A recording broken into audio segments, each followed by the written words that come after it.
সমস্ত সাহাবীরা বলতেছে, ইয়া রাসূলুল্লাহ, হযরত বেলাল আপনার সঙ্গে যাওয়া আসা করতেছে, এই খবর যদি আবু জেহেলের দলেরা শুনতে পায় তাহলে আমাদের অস্তিত্ব রাখবে না, কারণ তাদের নেতৃত্ব চলতেছে।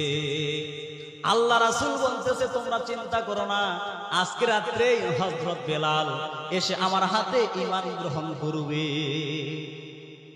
সমস্ত সাহাবীরা বলতেছে, ইয়া রাসূলুল্লাহ, আপনার সঙ্গে তো বেলাল আসবে, ঈমান গ্রহণ করবে, এইটা যদি ওই কাফেরের বাচ্চারা শুনতে পারে তাহলে আমাদের অস্তিত্ব রাখবে না। হযরত বেলাল যখন চুপি চুপি রাত্রি বেলায় আসছে, চুপি চুপি আসার পরে বলতেছে, ইয়া রাসূলুল্লাহ, আমি আপনার হাতে ঈমান গ্রহণ করতে চাই। সঙ্গে সঙ্গে রাসূল বলতেছে, বেলাল তুমি আমার সঙ্গে পড়ো, লা ইলাহা ইল্লাল্লাহু মুহাম্মাদুর রাসূলুল্লাহ।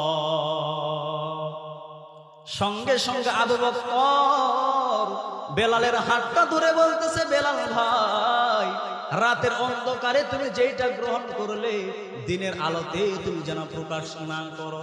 সঙ্গে সঙ্গে বেলাল বলতেছে, আবু বকর ভাই, রাতের অন্ধকারে আমি যেটা গ্রহণ করলাম দিনের বেলা যদি প্রকাশ হয়েও যায় আমি বেলাল টুকরা টুকরা হয়ে যাব, তারপরেও লা ইলাহা ইল্লাল্লাহ মুহাম্মদ রাসূলুল্লাহ ছাড়ব না।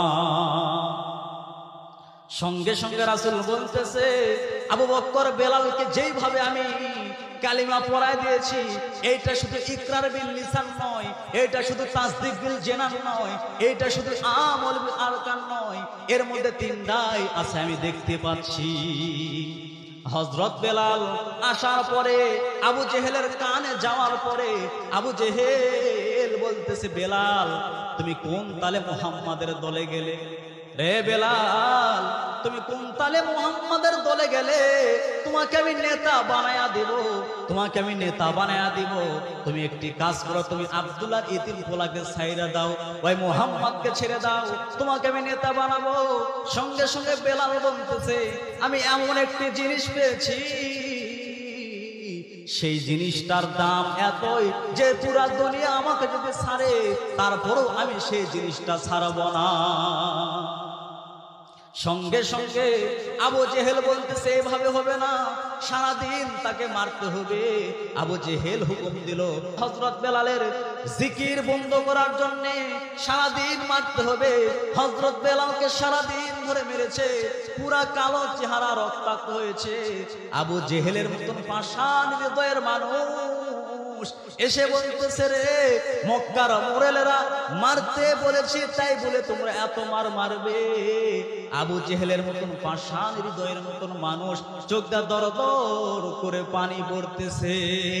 আবু জেহেল বলতেছে, মারতে বলেছি তাই বলে তোমরা এত মার মারবে?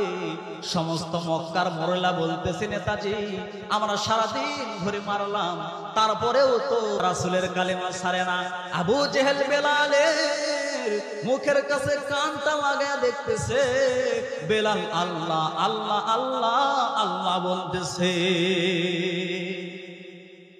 কিতাবের মধ্যে আছে কিভাবে বেলালের জিকির বন্ধ করা যায়। আবু জেহেল বলতেছে, এইভাবে বন্ধ করা যাবে না, হযরত বেলালের জিহ্বার মধ্যে পেরাক মারা লাগবে। কি মারা লাগবে? আমাদের জিহ্বার মধ্যে যদি একটা কাঁটা ঢোকে তাহলে আমাদের অবস্থা কি হবে? সেই জায়গায় আবু জেহেল বলতেছে, এইরকম ভাবে জিকির বন্ধ করা যাবে না, এইভাবে জিকির বন্ধ করা যাবে না, তার জিহ্বার মধ্যে পেরেক মারা লাগবে। বর্তমান খেজুর কাটার মতো ওই সময় ছিল বাউল কাটা, ওই রকম ছয়টা কাটা হযরত বেলালের জিহ্বার ভিতরে এই পারদা ঢুকাইছে, ওই পার দিয়ে বের করেছে। বেলাল ওই ভগ্ন জবান নিয়ে আল্লাহ আল্লাহ জিকির করতেছে। বেলালের দেহের মধ্যে কোনো শক্তি নাই, আবার জিহ্বার মধ্যে পেরেক মেরেছে, বেলাল কিছুই বলে না। হযরত বেলালকে বলতেছে, তারপরেও তো জিকির করতেছে, কিভাবে বন্ধ করা যায়? হযরত বেলালের জিকির কিভাবে বন্ধ করা যায়? সঙ্গে সঙ্গে আবু জেহেল বলতেছে, এই বেলাল যখন রাত্রি বেলায় শুইবে তোমরা এত বড় পাথর দিয়ে হযরত বেলালের উপর চাপা দিবে যাতে করে রাত্রি বেলায় সে মারা যায়, আর ওই লাশের পায়ে দড়ি লাগায়া আব্দুল্লাহ এতিম পোলার কাছে দিবা আর বলে আসবা, আমাদের গোলামের দিকে যদি আব্দুল্লাহ এতিম পোলা তাকায় তাহলে আমরা এই অবস্থা করে দেব। হযরত বেলালের বুকের উপর পাথর চাপা দেওয়া হলো। হযরত বেলাল কথা কয় না, হযরত বেলাল শুধু জিকির করতেছে, হযরত বেলাল কিছুই বলতেছে না। এমন বড় একটি পাথর, ওই পাথর যদি সুস্থ মানুষের বুকের উপর চাপা দেওয়া হয় ওই সুস্থ মানুষ পর্যন্ত মারা যাবে। সেই আহত বেলালের ওই বুকের উপরে চাপা দেওয়া হলো। 20-25 জন মিলে যখন ধরে পাথরটা হযরত বেলালের বুকের উপর চাপা দেওয়া হয়, হযরত বেলাল কান্দে আর বলে, আল্লাহ সারাদিন ধরে মেরেছে, আমি বেলাল কিছুই বলি নাই। আল্লাহ গো, আমাকে সারাদিন ধরে মেরেছে, আমি কিছুই বলি নাই। জিহ্বার মধ্যে পেরেক মেরেছে, তারপর আমি বেলাল কিছুই বলি নাই। সারাদিন ধরে আমি তোমার জিকির করেছি। আল্লাহ রাত্রিবেলায় শুইব, তোমার জিকির করব, কিন্তু আমার বুকের উপর পাথর চাপা দেওয়ার কারণে আমার এত কষ্ট হয়, তোমার জিকির করতে বড় কষ্ট হয়। বেলালের করুণ আর্তনাদ, কারণ শুধু নিজেকে বাঁচানোর জন্য নয়, এক মুহূর্তে আল্লাহকে স্মরণ করার জন্য হযরত বেলাল এইভাবে কাঁদতেছে আর বলতেছে, আল্লাহ মুসা নবীর জন্য যদি নীল নদকে রাস্তা বানায় দিতে পারো, আয় আল্লাহ ইব্রাহিম নবীর জন্য যদি শান্তির বাগান আগুনকে দিবার পারো, আমি তো সেই দলেরই বেলাল। আল্লাহ গো, তুমি কি পারবে না? আমার জীবনের জন্য নয়, আমি শুধুমাত্র তোমার জিকির করতে চাই। আবু জেহেল সে জিকির বন্ধ করতে চাই। আল্লাহ গো, তুমি কি পারবে না? ওই পাথরকে পাথরের চেহারায় রাখবে, তবে তুলার মতন পাতলা করে দিবে। সঙ্গে সঙ্গে হযরত বেলালের বুকের উপর যে পাথর আছে, ওই পাথরটা আল্লাহ রাব্বুল আলামিন পাথরের চেহারায় রাখলেন, তবে তুলার মতন পাতলা করে দিলেন।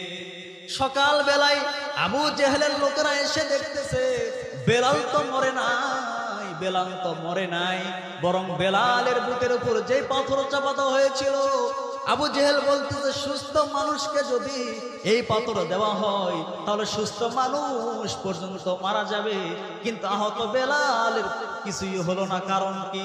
সঙ্গে সঙ্গে আবু জেহেল বলতেছে এটার কারণ হলো ঈমান যদি খাঁটি হয়, একজন মুসলমানের ঈমান যদি খাঁটি হয়, আবু জেহেল বলতেছে একজন মুসলমানের ঈমান যদি কি হয়? খাঁটি হয়। একজন মুসলমানের ঈমান যদি খাঁটি হয়, তার বুকের উপর পাথর কেন? বড় একটি পাহাড় যদি চাপা দিয়ে রাখো, আমি আবু জেহেল বলতেছি ওই পাহাড় কেউ নড়ায়া ফেলবে।